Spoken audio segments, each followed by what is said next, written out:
she is arguably the most talked about woman on the planet. With over 300 million albums sold worldwide, she is now, quite simply, the top-selling artist of all time. Every female pop star that has come out, they're always hailed as the next Madonna. That was the game changer. That was when people really were like, oh my God, who is this girl? She is going to be the biggest star on the planet. And her controversial personal life continues to make headlines all around the world. Can you tell us why you're adopting again, Madonna? Today, she is one of entertainment's wealthiest women. Her ambition apparently knows no bounds. She is the master of reinvention, a true Renaissance woman.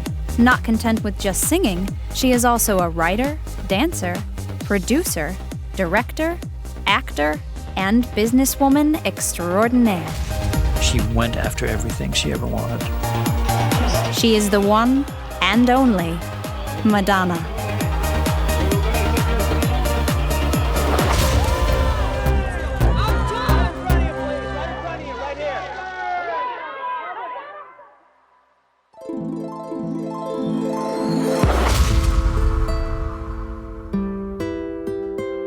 Madonna Louise Veronica Ciccone was born into a large immigrant family on August 16, 1958, near Detroit.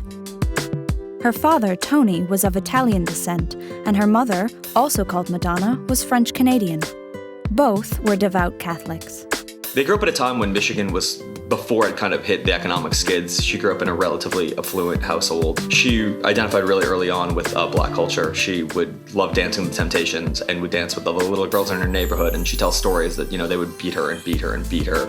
But all she wanted to do was dance with them, and eventually they finally were like, all right, you can do it. And that's obviously a theme of persistence that, I think the one thing that, no one can take away from Madonna, no matter how much you dislike her music, is you kind of have to respect her ambition.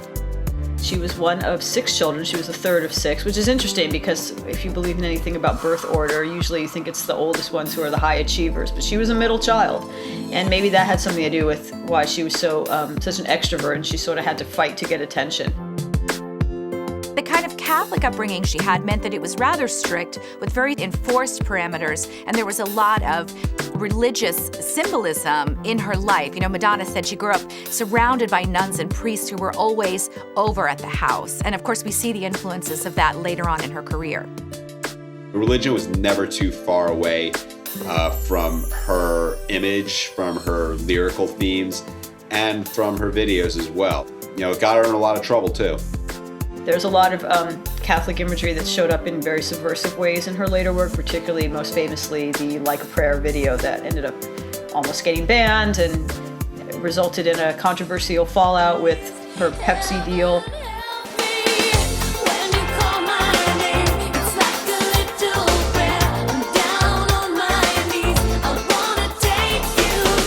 That video was just full of all sorts of Catholic imagery. She's making out with a black Jesus statue come to life. There's burning crosses. And in her fashion as well, the crucifixes she'd wear. She definitely was kind of like the bad Catholic girl. To have that kind of schism, that young, where you all of a sudden are forced to question and stop believing. And that's really one of the themes that runs throughout her music. It's like, do you believe, do you not believe? Are you a virgin? Are you a whore? What's right, and what's bullshit? Then in 1963, when she was only 5 years old, came the devastating news that would have an irrevocable impact upon the rest of her life. Her 30-year-old mother, Madonna, was diagnosed with breast cancer. Her mother had worked as an X-ray technician. It was at a time where they didn't really have lead aprons, making it, so you'd block the radiation. She developed breast cancer while she was pregnant with Madonna's younger sister. By the time she started treatment, it was really too late. The death of Madonna's mother, she has said over and over again, was kind of a very pivotal point in her life. Everything changed from that point on. Her father pretty quickly remarried, a woman who'd actually been their house cleaner, a woman that Madonna detested and fought with throughout her childhood. I think Madonna's rebellious nature really began from that point. By the time she was an adolescent, Madonna's subversive attitude started to shine through. It was an attitude which would emerge time and time again in her music. What's interesting is probably a lot of people would be surprised to find out that Madonna was actually an A student, because she has this rebellious side and obviously what she went into in life, people probably thought she was someone who was always cutting class and was sort of like a truant Rizzo from Grease type of girl. They say that she wasn't the most charismatic person in the world, which is weird because, you see Madonna now and you think of her as poised and confident and she knows what she wants, but I think when you're a teenager, it's not necessarily like that. And kind of all the things that people would say about her were, she was a dancer, she got straight A's, she went from a cheerleader to the dance team, but no one ever pegged her for stardom. By 1977, Madonna had made it clear that she couldn't wait to get out of Michigan. New York, the mecca of art and culture, beckoned. And it wasn't long before she got the opportunity to move there on a 6-week scholarship to the Alvin Ailey American Dance Theater. She knew that she had to be in New York. It was the year the Ramones are coming out. The following year in England, the Sex Pistols blow up and everyone knows about that. And then you have the Ramones, you have the Talking Heads, you have Blondie, you have all these bands at CBGBs in New York. It's this mecca, it's cheap, it's grungy. She got started the way a lot of, unfortunately, young women had to get started, which was, just really ingratiating herself in the disco and dance scenes in New York City.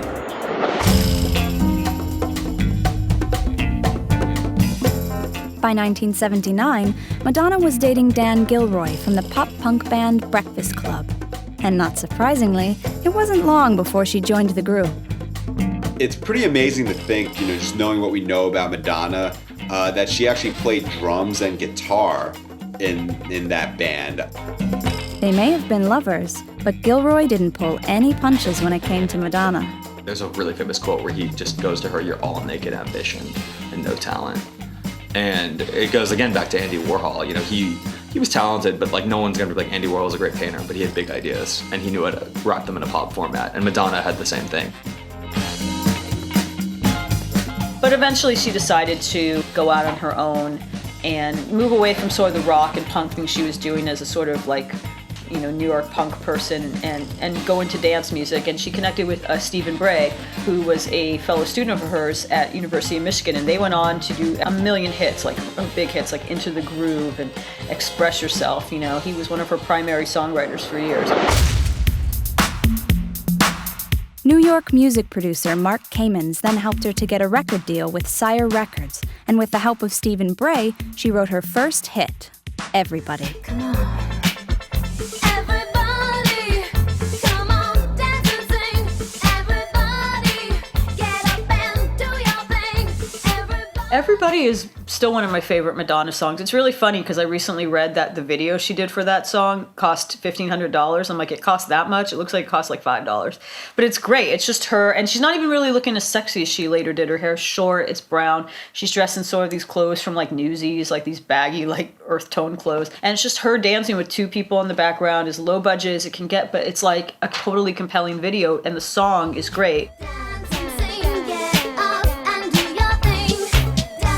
It's not a very deep song. It's not like a song that's going to bring about world peace, but it's just it set the template that she is great at doing these upbeat, let's throw caution to the wind, let's not give a crap about tomorrow, let's dance all night party songs. It was a perfect first single. It wasn't one of her bigger singles. I think, some of the stuff on her first album is some of the best stuff she ever did. Everybody proved the springboard to success for Madonna, and in 1982, one of her first performances ever was filmed at the hip New York club, Danceteria. And now, No Entiendes is proud to present the world premiere of Sire recording artist, Madonna. Everybody, come on, dance and sing. That was a legendary club where LL Cool J was the elevator man, the Beastie Boys and Keith Haring are dishwashers, and it would go from 8 to 8 every night in New York, and she would just dance there, and she would dance at all the gay nightclubs. She was going out every night. She was seeing these cool girls and kind of able to steal their style a little bit, and she kind of was able to mold herself into the idea of the person that she wanted to be. Buoyed by the success of Everybody, Madonna convinced Sire to give her an album deal, and her eponymous album broke the music market in 1983. Few realized at the time that the girl with the new poppy sound would go down in history as one of music's most famous female artists. It was a disco diva record at a time where there really wasn't a whole lot of disco music going around. And she managed to write songs that were commercial enough, co-writing with good partners, so that they stood out as songs as well as dance chart items. The second single off the album was Holiday, and it really put Madonna in the spotlight as a force to be reckoned with.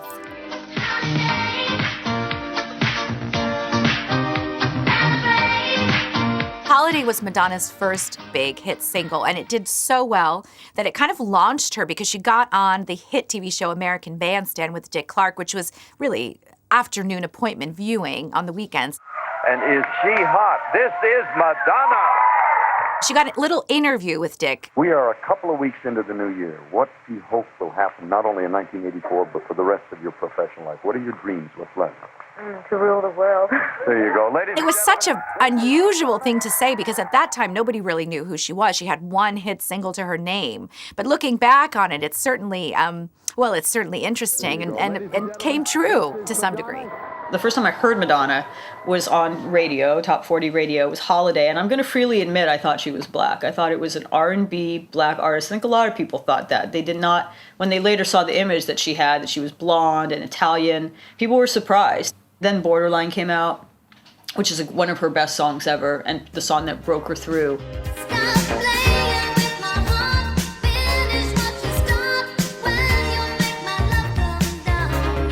Everything was very much tied to image. I always will associate all those early Madonna songs in my mind with the video. And in that video, I actually literally found a striped hat that my mom had, and I found a bow and glued it on and put it on my head so I could have the hat Madonna had in that video.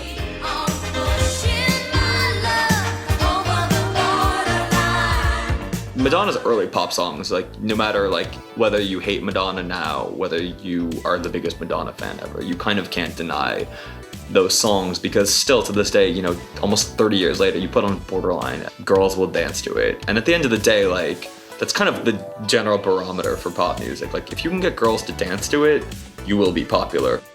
There was just something about her that even now is what I think I liked about her. From day one, no one told her wear rubber bracelets or dress like this or roll around the floor or, you know, I always felt everything about her image, the way she presented herself, the songs, whether she wrote them or not, the songs she recorded and chose to record, was 100% her. I always felt she was authentic. It was completely coming from her.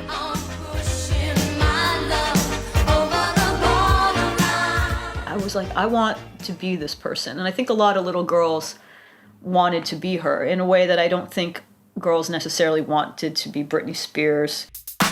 And ever courting controversy, Madonna released the provocatively titled Like a Virgin in 1985. The album launched her into the music stratosphere.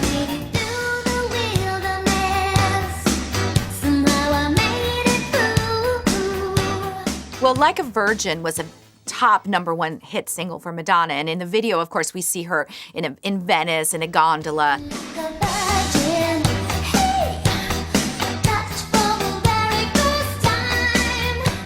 Having her in the Like a Virgin garb with all of those bangles and bracelets and crucifixes and frilly clothes would have looked pretty silly over 90 or 105 minutes. But for 4 minutes, it's charismatic.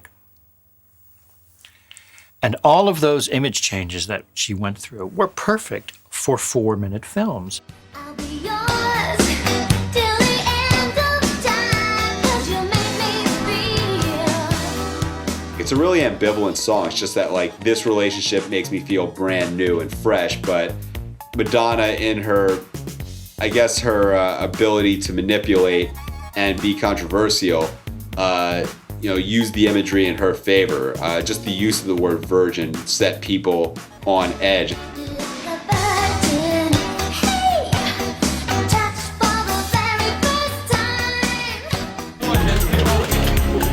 1985 and 1986 proved incredibly successful years for Madonna, and the hits just kept coming and coming and coming. Material Girl is a song where Madonna, even more so than ever, really establishes control of her identity and her persona. Some boys kiss me, some boys hug me, I think they're okay. If they don't give me proper credit, I just walk away. If Like a Virgin was kind of Madonna renouncing her Catholic heritage. The Material Girl was Madonna kind of putting forth her credo of what she values and what's important in life. Because you'd be hard-pressed to look at Madonna's personal life and financial decisions and not say that this is a very greedy woman who really enjoys amassing tremendous wealth.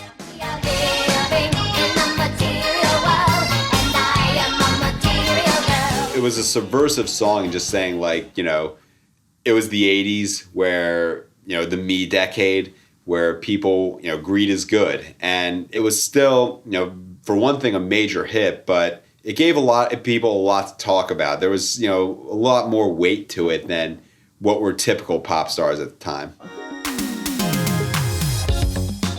Never short of admirers, Madonna had always had a preference for sexy, dark men. In the past, she had dated the likes of graffiti artist Jean-Michel Basquiat. But in 1985, she really got the gossip columnists going when she hooked up with one of the movie world's most controversial young actors, Sean Penn. Amidst a blaze of publicity, she married Penn on August 16, 1985. At the time, the couple personified all that was cool and cutting edge in Hollywood. They become, in the nicest possible sense of the word, a freak show. Their wedding was covered by helicopter. Now, usually people are just worried about wedding crashers. You and me on the street, we get married, we don't want people to come in that we don't know. Wait a minute, we don't look to the skies. Madonna's career continued to go from strength to strength, and true to form, she continued to shock with her latest controversial hit, Papa Don't Preach. Papa, I knew you're going to be upset, 'cause I was always your little girl. Papa Don't Preach was a message, an open letter, really, I think, from Madonna to her father. You know, the whole thing was about this young girl who'd sort of gotten herself in trouble sexually, gotten pregnant, and was having this argument with her dad about the fact that she didn't want to give the baby up or have an abortion. She was going to keep her baby. Papa don't preach, I've been told. Papa don't preach, I've been losing sleep. In 2012, you know, abortion is still a hot button topic.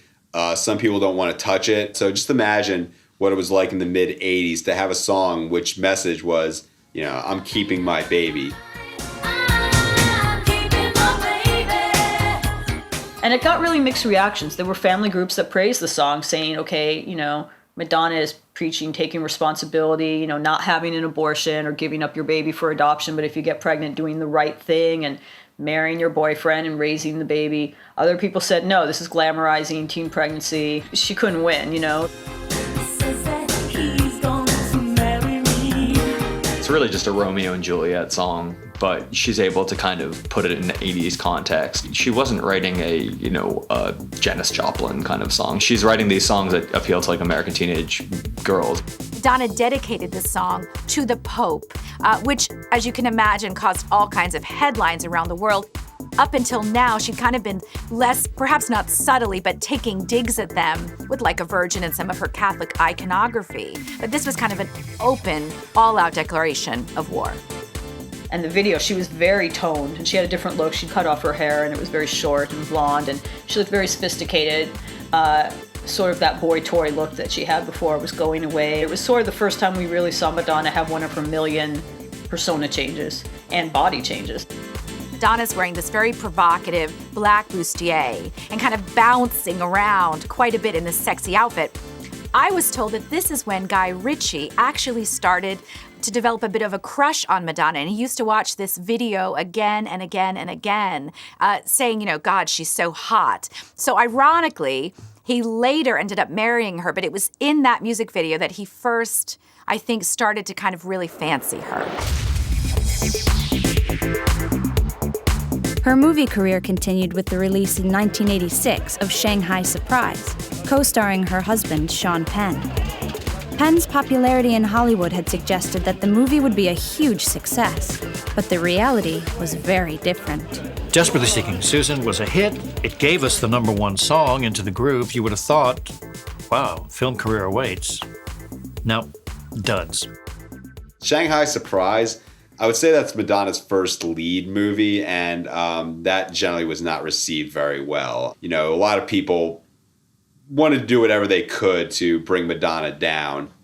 You know, the fact that Shanghai Surprise was not a good movie at all allowed people to just kind of take their shots at Madonna. And then a New York Times film critic, Vincent Canby, wrote the nail-on-the-head piece, which was, Madonna has already made her great films, and they are all 4 minutes long.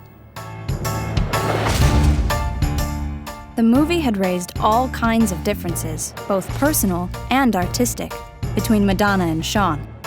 And it was around this time that news started to leak out that the marriage was in deep trouble. When she got together with Sean Penn, I didn't think it was forever, because we already known that she'd been through a number of men on her rise to the top. Sean was incredibly aggressive and violent at that point in his life. You know, Madonna has actually admitted, or it's been reported, that he tied her up at one point, threatened her with a baseball bat. There have been all kinds of unsubstantiated rumors that he hit her, that he was violent in the relationship. It was a very ugly relationship at points. And I think Madonna, who, loves to provoke, loves to probably fight in her personal relationships, was like a match to a flame when it came to Sean Penn, who had very much an out-of-control temper. The marriage between Madonna and Sean had lasted just over 2 years. Madonna later admitted of that time, "I was completely obsessed with my career and not ready to be generous in any shape or form." Her next big hit was Like a Prayer. Life is a mystery. Everyone must stand. Once again, it incorporated all the religious iconography and references to her Catholic religion. When you call my name, it's like a little prayer. I'm down on my knees. I wanna take you there. And once again, it caused controversy everywhere. This is an example of, she had gone from being, like a virgin performing at the MTV Awards and shocking and scaring America, or America loved her for it, and this controversial kind of icon. By 1989, Pepsi's giving her commercial deals. She's already starting to become absorbed in the mainstream. But Like a Prayer ends up having this kind of interracial video, and there's like burning crosses in the South, and there's like ideas of Ku Klux Klan. Just like a dream, you are not what you see. Just like a prayer, no choice, your voice can take me there. I'll take you there. Like I said, she's a provocateur. If there was any taboo, no matter what the taboo was, she would have tried to break it, whether it was right or wrong. Here with me, it's like a dream. Let the choir sing. When you call my name, it's like a little prayer. It was so shocking to a lot of people that Pepsi got shell-shocked and wanted to cancel the contract, and she never had anyone feeling too comfortable. And I think as her career has progressed, I think that's been the problem of why she's had trouble kind of being this figure, at a certain point, you break every single taboo, there's nothing left to shock. For the first 15 years of her career, there was nobody that could bottle up that combination of these different themes of sex and lust and rebellion and, racial mixing and all these different things that were kind of simmering in America, and she'd kind of put them out in the light. And obviously, there was political things going on beneath it, but no one had ever dealt with it in a pop forum. You couldn't ignore it. She was able to make you never be able to turn your head away, because even if it was a car crash, you'd kind of want to see what happened. A new man was about to enter Madonna's life. And this time, he arrived in the form of one of Hollywood's greatest Lotharios, Warren Beatty.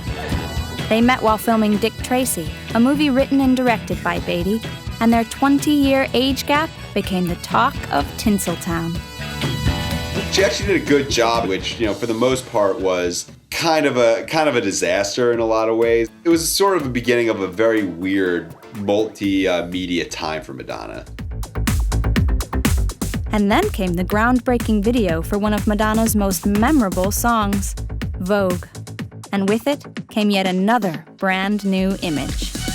Look around, everywhere you turn is heartache. It's everywhere that you go.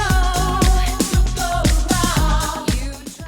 It was directed by David Fincher, who would later go on to mastermind such Hollywood blockbusters as Fight Club and Social Network. One of Madonna's greatest skills as a pop star, a mainstream pop star, is taking underground trends or things that are sort of bubbling under and turning them into the mainstream, and Vogue was one of the best examples of that.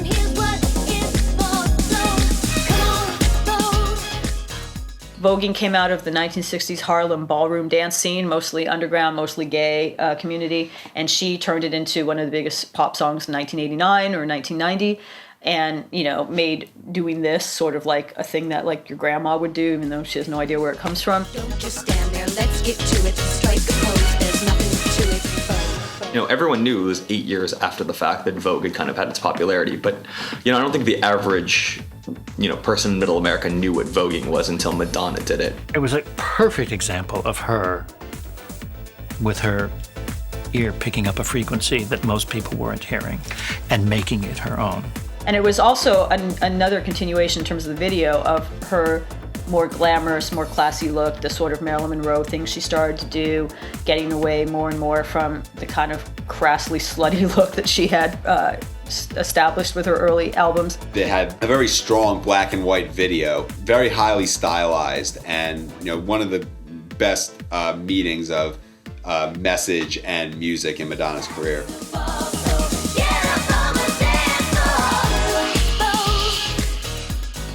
Not only does she tie it in with these themes of, you know, gay liberation, which are all kind of sublimated, and she's name dropping Ginger Rogers, Fred Astaire, you know, all these American icons.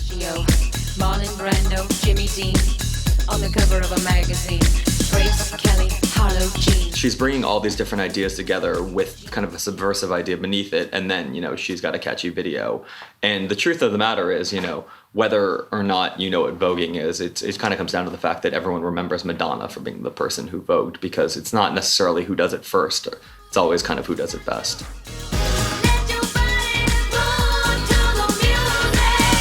I saw her, what may have been her live peak, which was the Vogue tour. And she was just so hot that the heat of her career was in itself sexy. But she had a sense for packaging each song in a production number that was perfect for the song itself. And then they'd move to a different part of the stage and they'd do something else, and you couldn't take your eyes off it. Madonna will always have the sexiest dancers, the newest fashions, and she'll take credit for them.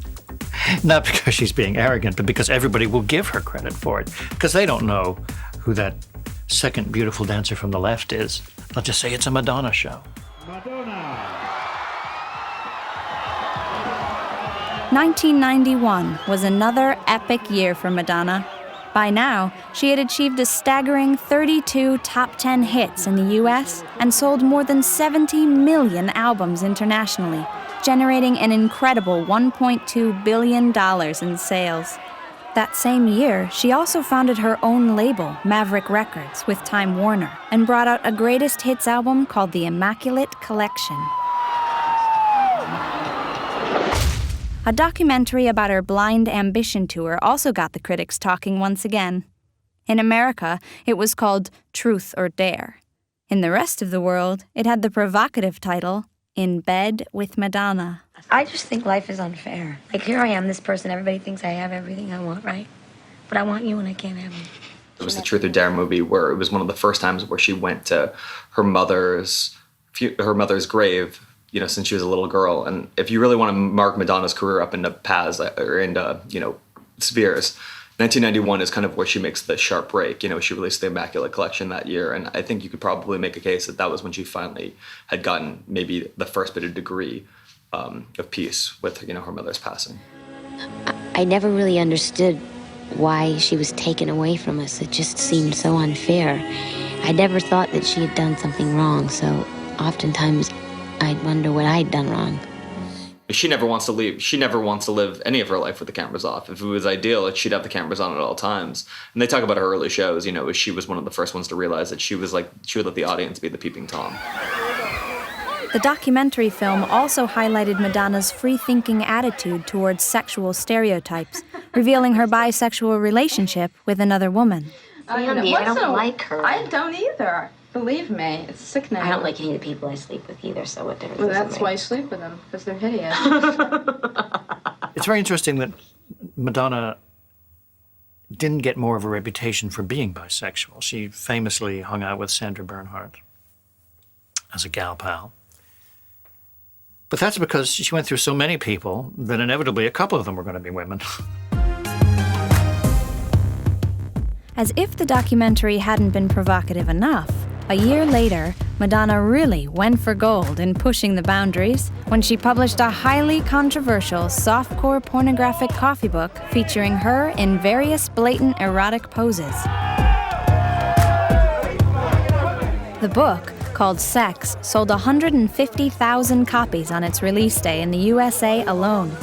3 days later, all 1.5 million copies of the first edition were sold out worldwide, making it the most successful coffee table book of all time. The one thing I would say that she ever did controversial that hurt her career, what I'd say would be the sex book, which was just stupid and ridiculous. I will come out there and say it. To me, I was like, what are you doing? It's one thing to be sexual in your videos, to be sexual in your song lyrics, but when you're actually doing a softcore porn book. I'm not ashamed. Once again, you have to realize this was 1991, let's say. People were more easily shocked then than they were now.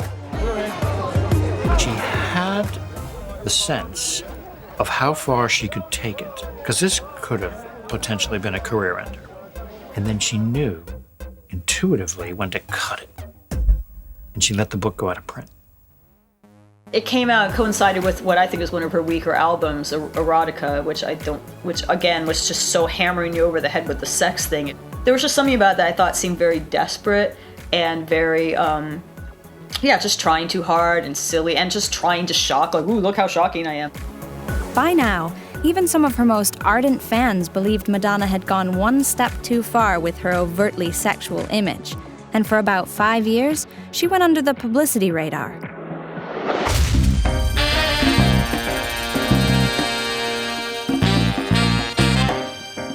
But then, in 1996, came the momentous news that she had given birth to a baby girl called Lourdes, whom she had with her lover and personal trainer, Carlos Leon. Madonna had said numerous times she wanted to have a baby with a Latin man, a Puerto Rican particularly, because she thought they would make beautiful babies together.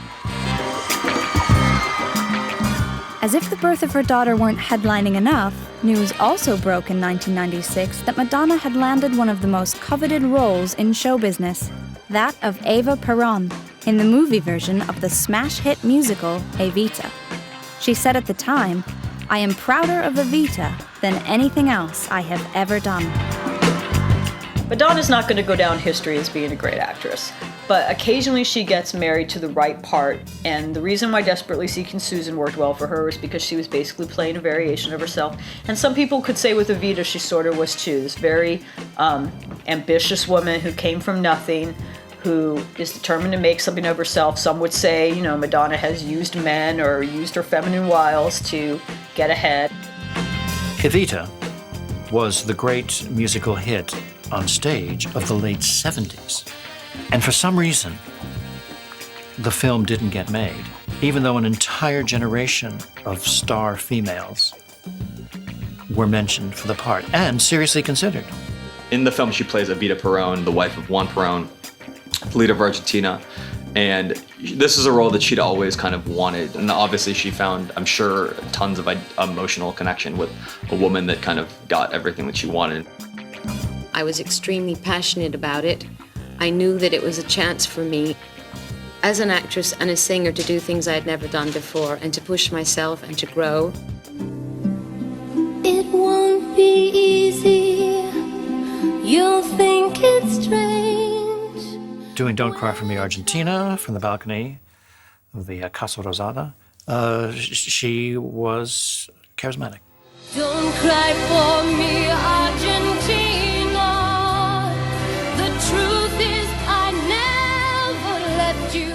That was her first big film success, kind of her only major film success, but I think it proved that she was able to have that she was able to have that versatility, and she was able to kind of get in the mind of a very, very powerful woman who would stop at nothing to succeed. So it's obviously a huge stretch. But I think it's an incredible role for any actress to play, and I felt that I could completely understand her compassion and her ambition and all the things that she experienced. I love you and hope you love me.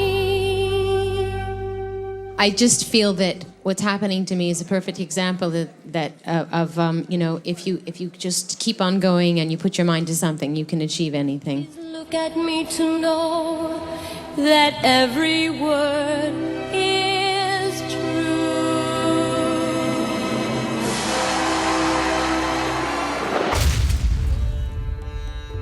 Not long after Lorda's birth, Madonna joined Kabbalah, a religion reflecting the more esoteric aspects of Judaism.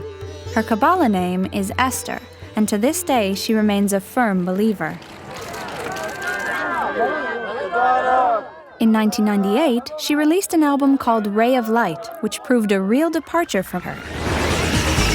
Zephyr in the sky at night, I wonder.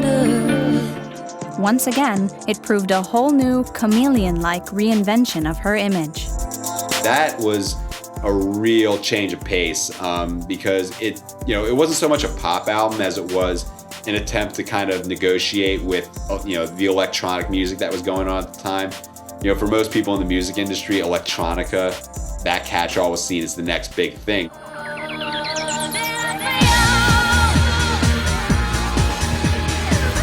It was structured like a dance record, and she's somebody who really, as even dance music continues to thrive in 2012, it's probably the biggest it's ever been. Madonna was the first one.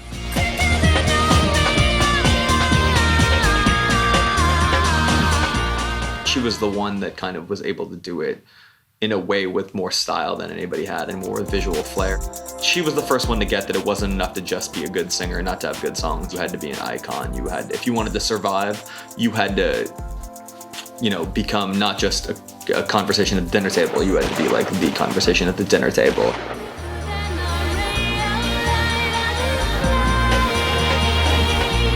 She won 4 Grammys for Ray of Light, including Best Video. Amazingly, it was the first time in Madonna's long career that the Grammys had recognized her. I've been in the music business 16 years. This is my first Grammy, and actually I've won 4 tonight, but it's worth the wait and all that.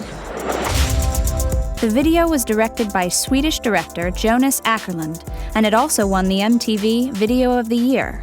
You want to know if I was difficult to work with? No. It was great.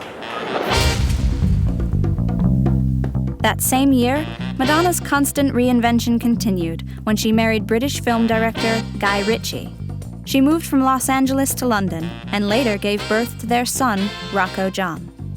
I'm looking for a place to live in London, but only because I go there so much, I work there so much, I can't stand staying in hotels, and, so it'd be kind of like a second home. I don't think it would be my primary home. Witty dialogue. For a while, she seemed content with London life, even writing a children's book called The English Roses. Bizarrely, this one-time sex siren now started to promote an image of a more wholesome English mother, even adopting something of a British accent along the way. And how much do you enjoy being married? Love it. Best thing I've ever done. Thank you. She'd reinvented herself as this English rose, writing a children's book, talking about baking bread and staying at home, wearing these day dresses. It's absolutely ludicrous. The problem with the English roses was that they were all a little bit jealous of a little girl in the neighborhood.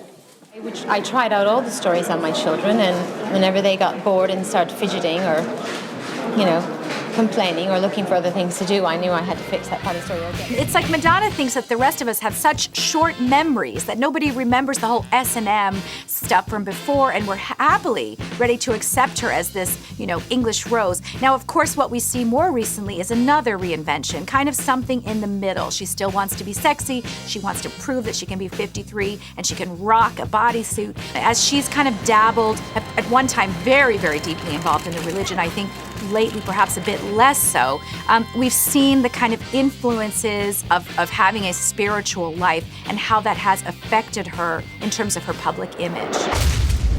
She went on to write several more children's books, including Yakov and the Seven Thieves. So my throat is a bit sore, and I'm supposed to actually not be talking very much because I have a concert tomorrow.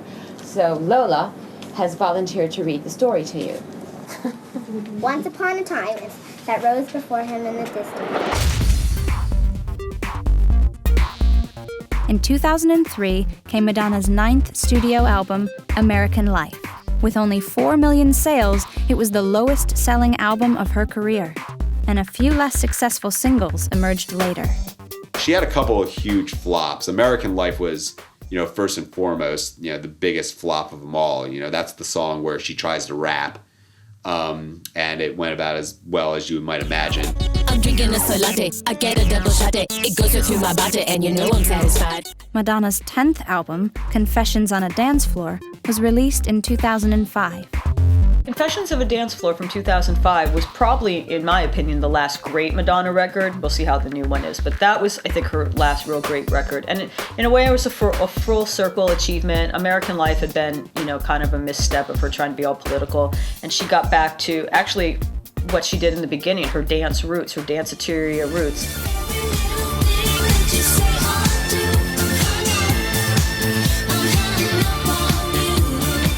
I think her last great single was Hung Up, which sampled Gimme, Gimme, Gimme a Man After Midnight by ABBA. Brilliantly sampled that.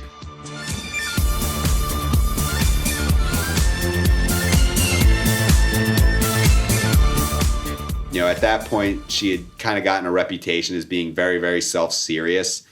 And Confessions on a Dance Floor it was designed to be similar to a DJ mix. And Hung Up was one of her biggest hits in a long time.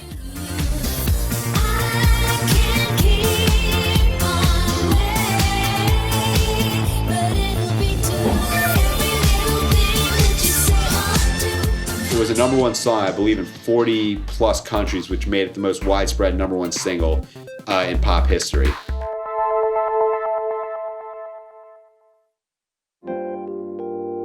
In 2006, Madonna hit the headlines once again when she funded an orphanage in Malawi, East Africa, and went on to adopt a boy from the country. His name was David Banda. 2008 proved another momentous year for the goddess of pop. Not all of it good. Things were not going well in the Ritchie household. Madonna and Guy fought a lot. They had a very difficult relationship, and I've actually been around them when they were fighting. And what was interesting was the way that they fought was very much the way like 14-year-old boys would fight, like, no, you're stupid, no, you're stupid. It was the most adolescent dynamic I have ever seen in a relationship in my life. I think what drew Madonna to Guy was, like a lot of strong women, she was looking for someone who was her equal, who matched her, who wasn't intimidated by her. And I think Guy's very English upbringing allowed him to be very reserved and certainly not to show visibly that he thought she was cool or impressive. Madonna was really drawn to that. I think Guy mirrored a lot of her own father's demeanor and behavior in the sense that he was cold, he was remote, he didn't give praise easily. Madonna was very attracted to that, but later, of course, I think she felt very hurt by the fact that he wasn't more supportive or more complimentary of her efforts. That same year, Madonna had to face the release of a New York Times bestseller written by her brother and once close confidant, Christopher Ciccone. Called Living with Madonna, it revealed some unsavory stories about her. But despite all this, Christopher remained adamant that he held no ill will towards his sister. There's no venom in this book, none whatsoever. I have to face myself every day when I wake up and look at myself in the mirror, and I do that with, I can do that with honor and respect held intact. It became clear from the book and his subsequent interviews that there was no love lost between Christopher and Madonna's husband, Guy Ritchie. I don't dislike Guy Ritchie. He disappoints me as a human being, but I don't dislike him, It's my sister's husband, and I have no intention of getting in between that. As far as him being a wedge between us, his insecurities led him to behave a certain way with me. We were very close, her and I, and that was not an easy thing for him. Is he homophobic? Probably. But I think the combination of what I was to my sister connected with the way that I have sex was difficult for him to deal with. And, it was, as Rupert Everett said, sort of, me or him. Not long after the book's release, Madonna announced that she and Guy were officially divorcing after 8 years of marriage. Throughout the pain of Madonna's divorce, Lourdes, or Lola as she's now known, became even closer to her mother. No! Madonna was always a very active mother and a very strong mother, but then I think as she went through her divorce from Guy Ritchie, she began to depend more and more on her then, I think, 12 or 13-year-old daughter. Their relationship now definitely resembles more two girlfriends than it does mother and daughter. And if you look at Lola's life, she's growing up so fast. She has a clothing range, a clothing line. She had a cameo in her mother's movie, We. She's been in Madonna's music video. She's at a performing arts school. She clearly wants to be a performer, and it looks like Madonna is almost morphing from this performer herself into probably the stage mother from hell. But she's getting to kind of vicariously, I think, relive some things through Lourdes.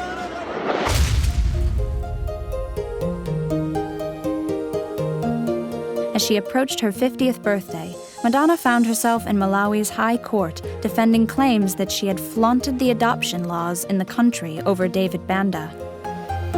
I went to Malawi in Africa thinking that I was going to save children's lives and make a big difference in their lives, that I was going to affect change in their lives, and hopefully I have. But the surprise to me was how much they changed me. This adoption essentially was the beginning of the creation of adoption laws in Malawi. Up until this time, there wasn't an adoption law. So consequently, I'm sort of the template or the role model, so to speak, for future adoptions. But she won the case and later went on to adopt another Malawi child, Mercy James. It was a tough time for me, I won't lie, because just the whole adoption period, going through the bureaucracy of it and everything was exhausting. And then, to have to go there and see the palpable suffering of the children and to feel like you were doing something good, and then to come home to everyone screaming and outraged and accusing you of kidnapping, and it hurt, I have to say, but time has gone by and I can look back at it and say, well, people didn't understand, and often people jump to conclusions when they're not educated and they don't know what's going on. And I knew eventually that people would understand the story, and obviously I had to go through that as well, so it all worked out okay in the end. How does it feel to be back in Malawi, Madonna? Amazing.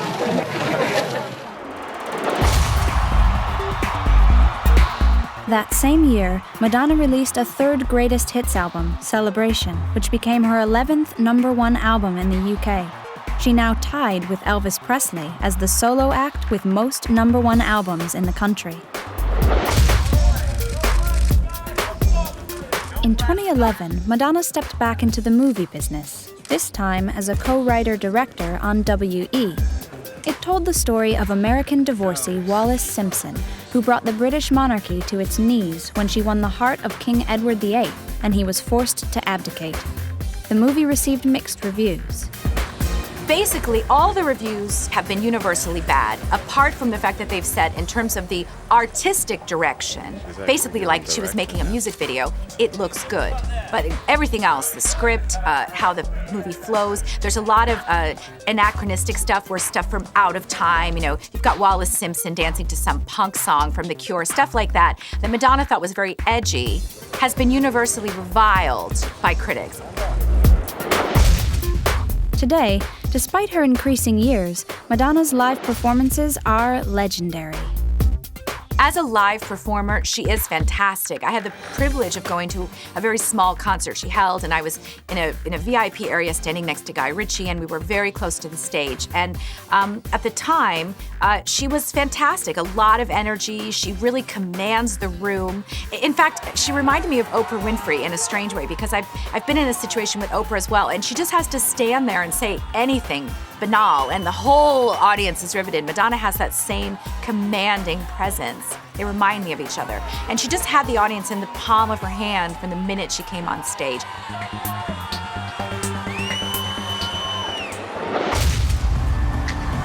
Her most recent live performance was at the Super Bowl in 2012, where she wowed an audience of over 114 million viewers with her highly energetic and ever raunchy routine.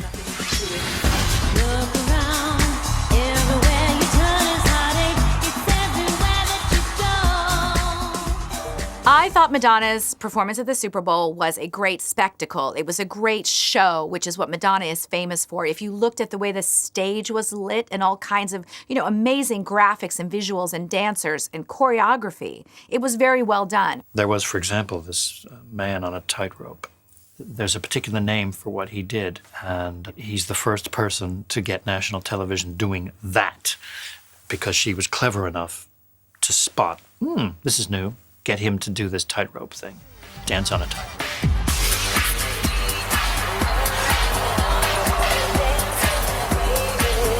She knew that MIA was of a different ethnicity, so that would expand the audience, as Nicki Minaj did. And she knew she was controversial, because that's how MIA became famous in the United States, was through her controversy. Give me all your love, boy. You can be my boy, you can be my boy toy. In the nick of time, I can say a second rhyme, cause it's time for change like the Nickelodeon. She had Nicki Minaj, she had MIA there. Those are her hand-picked kind of children. It was kind of a slap in the face. I think Lady Gaga, and I'm sure Katy Perry would have killed to have had that. But it's interesting that Madonna picked Nicki Minaj and MIA, and I think if you really want to study her career, that's not surprising at all, because she identified all the stuff that she was taking was from African-American, Caribbean culture. She was taking all these different things, and you have somebody like MIA who's originally from Sri Lanka, and her dad was a Tamil Tiger. She was a rebel, and she's flicking off the camera, whether that was planned or not. You have Nicki Minaj, who's from Queens. She's a rapper. She's a girl. And she's still stealing everything. Everyone steals everything from Madonna. If you saw Nicki Minaj's recent Grammy performance, she's going against a Catholic church. And the funny thing about it was everyone, there's a priest there, and she's playing on all these different themes, and she's going wild, and she's doing these sexual things, and you're supposed to be like, oh my God, that's so awful. But it's not awful, because everyone saw that 20 years ago. When MIA, gave the middle finger, it really irritated Madonna. And she said she felt it was unnecessary, the energy had been so positive. But let's be honest, that's not the reason. The reason it irritated Madonna is that people were talking about that obscene gesture the next day instead of Madonna's performance. If anybody's gonna shock, if anybody's gonna provoke, it has to be her.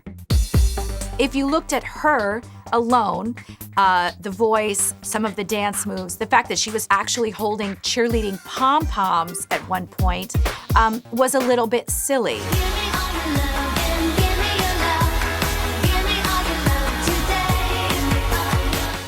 I think there is a fine line between being an older woman and being a fantastically sexy performer and looking ridiculous. And I think at points, she carried it off, when she came in as the gladiator. But then at other points, when she was a cheerleader, it did look a little bit silly. Nonetheless, it put her single into the top 10 for the first week. Incredibly, her latest album, MDNA, reached #1 in 43 countries through iTunes pre-order before it was even released. First of all, the title MDNA is amazing. It's a very clever title, and it also gives a nod to rave culture and shows that she's, again, going in a dancey direction. And Give Me All Your Lovin' is the new single. It has MIA and Nicki Minaj. I see you coming and I don't wanna know your name. You, me, Madonna. Madonna's very good about surrounding herself with people that are young and cool and will get her attention. She's done duets with Justin Timberlake, Britney Spears, people like that. It was a way for her to just kind of reestablish, hey, I am still, the queen of all this stuff.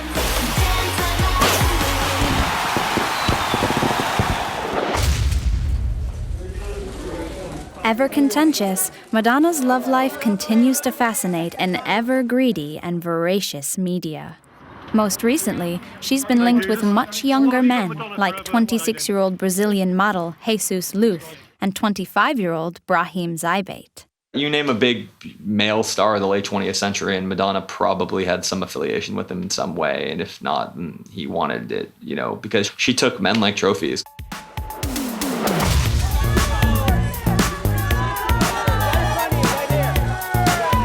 Despite being the most famous woman in the world, Madonna still manages to lead a fairly private personal life. So what is she really like? When you meet Madonna, the first thing that strikes you and kind of shocks you is how little she is. She has this larger-than-life persona and this huge, iconic reputation. And so when you see this woman who's barely 5'4", this tiny little figure, you find it hard to believe that so much power came out of such a small being. Madonna is not particularly warm or friendly. There's kind of a frostiness about her, and you have to work for it, to get her approval. She's notoriously hard on people. She expects her staff to be available to her at all hours, day or night, for whatever she needs or desires. Additionally, she expects them to be in good shape. She expects everyone to take care of themselves or else. But at the same time, I don't think her standards are any less for herself than they are on other people. She's a classic perfectionist, and she demands that kind of stuff from everyone around her. Another thing about Madonna was she was never into drugs. She never really drank. She would drink a ginger ale, and I think people thought she was weird. And I think it probably strikes back to the fact that she never wanted to be out of control. She never wanted to feel weak or imperiled. And when you drink or you smoke, it's to lose yourself. And I think the story of Madonna is somebody who loves herself. I know someone who had a meeting with Madonna not too long ago, and she arrived in her pajamas. She just doesn't care. Another thing about Madonna is a lot of people don't realize all her friends and family, they never call her Madonna. It's always M. So it'll be like, well, where's M? What time is M getting home? Are you at M's house? That's kind of her personal nickname. Madonna actually doesn't really like the Madge nickname. That came from the British tabloids, Her Majesty. I've been told she actually hates it. I'm quite positive that although she's called that frequently in the press, nobody would dare to call her that to her face. People have been wondering what the future holds for Madonna forever. I remember when she turned 30, people were like, how long can she keep doing this? When she turned 40, it was like, come on, you're already 40. Can she still keep doing this? Now 50's behind her. She's 53 years old, and she's about to release another album, and she already has a song that's a top 40 song, and she's collaborating with Nicki Minaj. What does the future hold for Madonna? I don't think she's ever going to stop. At the end of the day, I love fancy clothes and sparkling diamonds and parties and dressing up and, all of those things, but I don't need them to be happy, and I never did. You will never stop trying to be the best. You will never stop trying to stay on top. Her ambition apparently knows no bounds. I don't see Madonna ever stopping until nobody wants to go see her anymore. Her tickets, very controversially for her new tour, something like $300. And when she was asked, how do you justify in this economy, asking this kind of prices? And she said, simply, I'm worth it. And I think as long as she has that kind of confidence, that kind of self-belief, and that kind of, incredible ability to captivate a room, she's gonna keep going.